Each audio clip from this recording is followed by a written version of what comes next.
sayıdan Barbie. Ben süratli kaçma çıktı. Sen de süratli kaçma çıktı. Yoxsa çaxla oldu mən amma süratli kaçma. Bu Minecraft ya. Minecraft modudur. Ayda sniper. Adamlar çok güzel oluyor.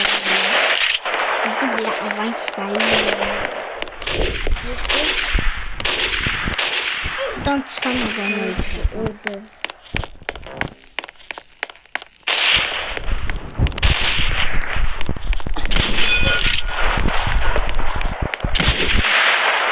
Öldüremedim yani bir adam öldürdüm.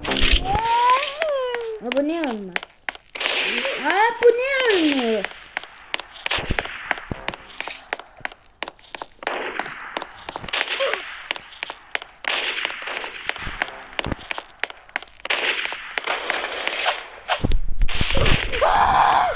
Yok.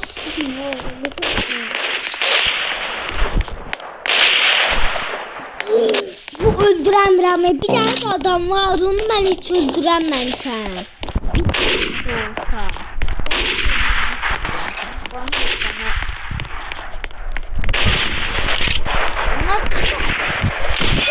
Onlar. Arkamdan geldi ya. Sen gördün mü?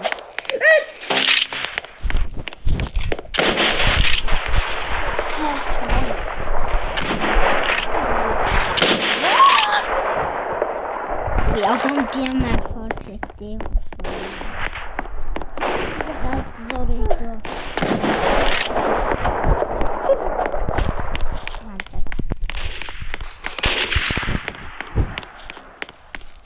Tepeye çıkan beni öldürelim.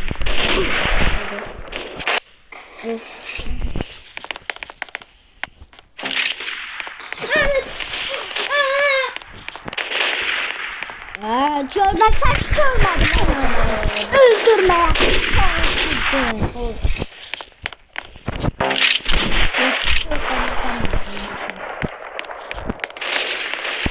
Bir tane adam öldü.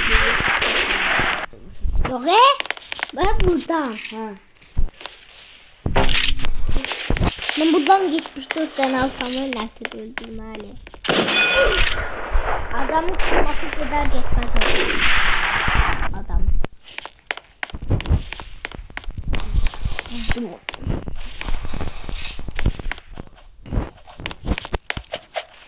Şunu da çıktı falan. Sen beni çaktırın arkada. Ayda. Biri silah neçə istəyir? 250.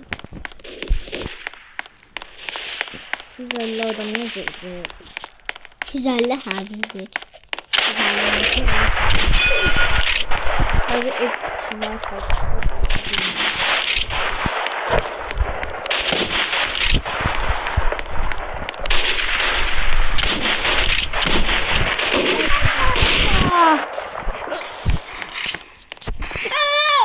Hemen sadece olmuşsun orada sen öldürdün. Ben öldürmedim. Bizim getirdi. Bizim getirdi. Çocuğum olsun Mehmet'ten.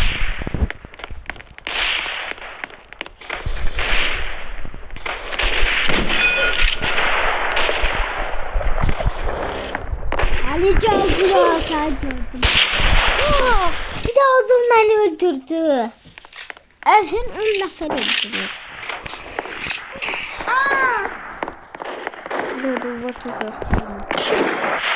Bir de adam var 24 tane adam öldürdü ya. Sugura onu öldürəcəydim, olmadı. Ben Sugura dilerim. Siz de bilirsiniz. Geldim de abi ki oğlanlar dövsün. Kızlar. Kızlar dövsün. Bize kız giden ama ben de daha söyleyeyim. Ben bir daha çıkartmışım var buradan yedi gideceğim. Kızım. Ay bunun neredesin ha?